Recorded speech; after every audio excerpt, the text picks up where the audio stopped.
TDP ఆఫీస్పై దాడి అంశంలో తప్పుడు కేసులు పెడుతున్నారని ఆరోపించారు మాజీ సీఎం జగన్. అరెస్ట్ అయిన వాళ్లు అప్పుడు స్పాట్లో ఉన్నారా అని ప్రశ్నించారు.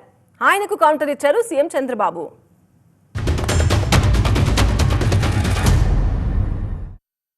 వైపు నుండి తెలుగుదేశం పార్టీ వాళ్ళు తప్పు చేసిందే కాక ధర్నా చేయడానికి వచ్చిన వాళ్ళ మీద దాడి చేయడానికి కూడా ప్రయత్నం చేశారు.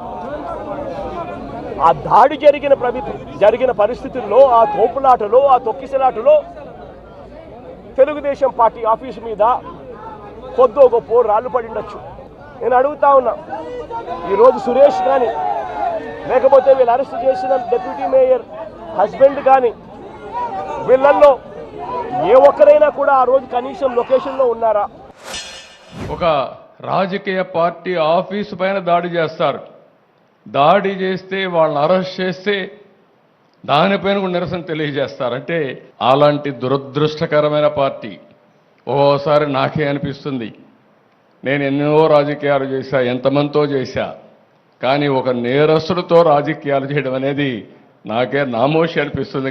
కానీ మీ ప్రజాహితం కోసం నాకు తప్పడం లేదు ఈ యుద్ధం.